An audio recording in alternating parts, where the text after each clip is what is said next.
नमस्कार, मैं मनीष स्वागत करता हूं आपको अपने इस यूट्यूब चैनल पे। दोस्तों, आज अपन लोग पढ़ने वाले हैं फैमिली कोर्ट यानी कि परिवार न्यायालय।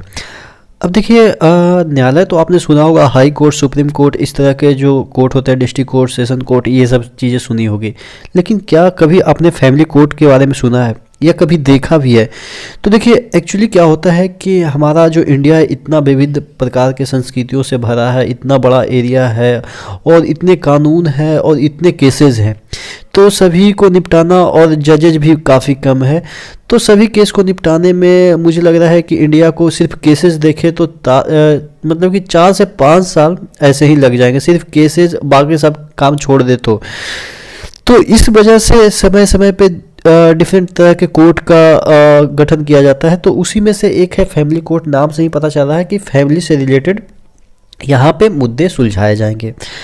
अब जैसे कि आपने देखा होगा कि लोक अदालत कई बार खोले जाते हैं। लोक अदालत में क्या होता है कि एक साथ एक ही दिन में तकरीबन लाखों लाख केसेस निपटा दिए जाते हैं।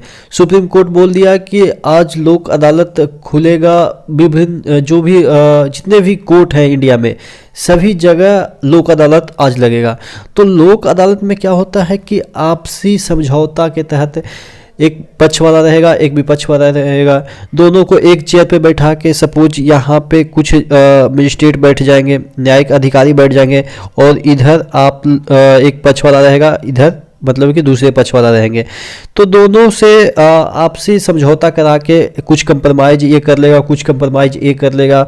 उसके बाद ये कहे, दोनों आपस में समझौता कर लेंगे, चलो ठीक है, तुम मुझे 10 रुपया दे दो, ये केस को मैं वापस ले लेता हूँ, या उससे कहेगा कि ये काम कर दो, इसके बदले में ये आप दे दो। आपसी में कुछ समझौता करके केस को रफा दफा करने के लिए इस तरह के न्यायालय खोले जाते हैं, पारिवारिक न्यायालय।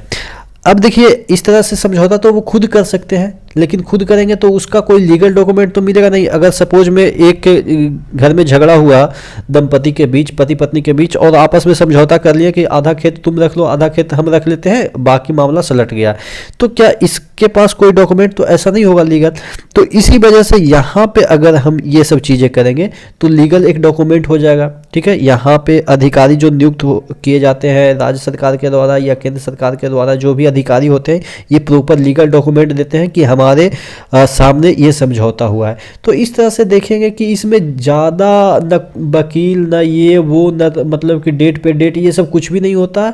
एकदम से तुरंत मामला रफा दफा कर दिया जाता है। दोनों इसमें खुश हो जाते हैं, उनको भी लगा कि चलो ठीक है, मेरी बात मान ली गई, और इनको भी लगता है कि चलो मुझे कुछ ना कुछ तो कंपनसेशन मिल गया। ठीक है, और एक प्रॉपर डॉक्यूमेंट भी लीगल मिल जाता है जिसके तहत दोनों खुश हो जाते हैं। तो इस तरह से मामला को सॉर्ट आउट किया जाता है, मतलब कि तुरंत मामला सॉर्ट आउट हो जाता है, 1-2 घंटे में अंदर मामला सॉर्ट आउट कर दिया जाता है। और ज़रूरत पड़ती है तो काउंसलर भी ये लोग प्रोवाइड करते हैं। तो ये मतलब कि एक आपको ओवरव्यू दे रहे हैं कि इस न्यायालय में क्या होता है। बाकी एक एक पॉइंट को हम किताबी तरीके से डिस्कस करेंगे। ठीक है, तो और परिवार न्यायालय में किस तरह के केस सुलझाए जाते हैं परिवार से रिलेटेड, जैसे आपके हो गए कि 2 दंपति आपस में झगड़ा कर लिए, अब उनका मैटर सॉल्व नहीं हो रहा है कि तलाक कैसे दें, मतलब कि दोनों सेपरेट कैसे रहें, बच्चों को किसके पास जिम्मेदारी होनी चाहिए, पत्नी को कितना पैसा मिलना चाहिए इसके एवज में। तो ये सब जो चीज़ें हैं वो इस न्यायालय में सुलझाए जाते हैं। ठीक है, अब बात कर लेते हैं जो आपके किताब में लिखे रहते हैं उसके एक एक पॉइंट को। देखिए, इसमें लिखा है, पहला,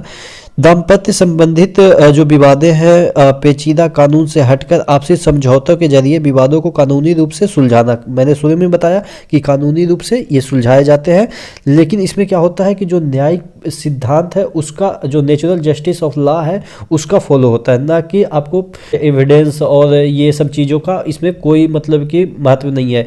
इसमें नेचुरल जस्टिस यानी कि लग रहा है कि हाँ इसने सही किया है और इसने गलत किया है, तो ये मतलब कि आपसी समझौते के तहत जस्टिस यहाँ पे मिल जाती है। ठीक है, उद्देश्य क्या है, यह कम खर्चीला हल प्रस्तुत करता है एकदम से, मतलब कि कुछ ही पैसों में ये सब चीज़ें निपट जाती है। आपको लगता है ना कि वकील के पास जाएंगे तो पहले तो मोटी फीस मतलब कि के नाम पे बोलेगा कि हमको इतना हज़ार चाहिए, एक दिन का हमको 10,000 चाहिए, उसके बाद डेट पे डेट बढ़ेगा तो कितना खर्चा होगा, फिर आपका समय भी लगेगा कि बार बार आना जाना। तो ये सब चीज़ों से आपको मुक्ति मिलता है।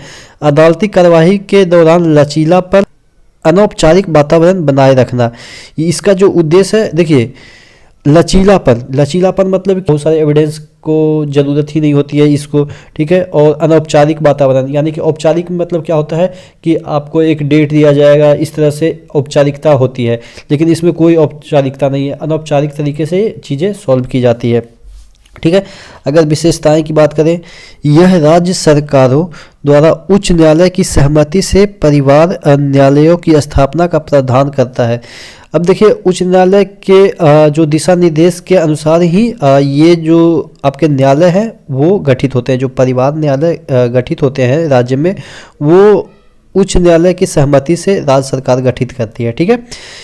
यह राज्य सरकारों के लिए 1 लाख से कम जनसंख्या वाले प्रत्येक नगर में एक परिवार न्यायालय की स्थापना की बाध्यकारी बनाता है। यानी कि 1 लाख से कम जनसंख्या वाले क्षेत्र के लिए, ठीक है, सॉरी, यहाँ पे 1 लाख से अधिक जनसंख्या वाले हैं, 1 लाख से अधिक जनसंख्या वाले क्षेत्र के लिए एक परिवार न्यायालय की स्थापना के लिए राज्य सरकार को बाध्यकारी बनाता है। हालांकि राज्य सरकार इसको स्थापना अभी तक ज़्यादातर स्टेट में की नहीं है, बहुत सारे स्टेट में की है, लेकिन जितना होना चाहिए, यहाँ पे लिखा है 1 लाख की जनसंख्या पे एक होना चाहिए, जितने भी स्टेट हैं उतना फॉलो नहीं किया है। बहुत सारे स्टेट ने इसकी स्थापना की है, जैसे उत्तर प्रदेश में 108 आपके इस तरह के न्यायालय हैं, लेकिन 108 तो हो ही नहीं सकते हैं, क्योंकि वहाँ की जनसंख्या कितने करोड़ है, तकरीबन 33 या 27 ऐसे ही करोड़ है।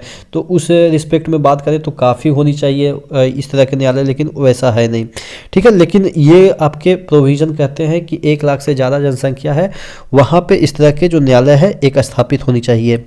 यह परिवार न्यायालय को क्षेत्र अंतर्गत विशेष रूप से निम्न प्रावधान करता है: विवाह संबंधित राहत, तलाक, विवाह, वैधता, ये सब चीज़ों को यहाँ पे सॉर्ट आउट किया जाता है।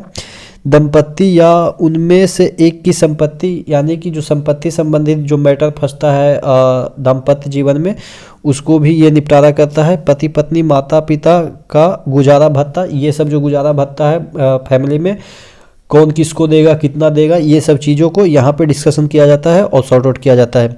यह केवल एक अपील का अधिकार देता है जो हाई कोर्ट में ही की जा सकती है। देखिए, इसमें अगर आप संतुष्ट नहीं है, इसके जो फैसले हैं उससे आप संतुष्ट नहीं है, तो आप अपील सिर्फ हाई कोर्ट में कर सकते हैं, सुप्रीम कोर्ट में ये सब मैटर नहीं जाता है, ठीक है। तो ये इसके महत्वपूर्ण पॉइंट है।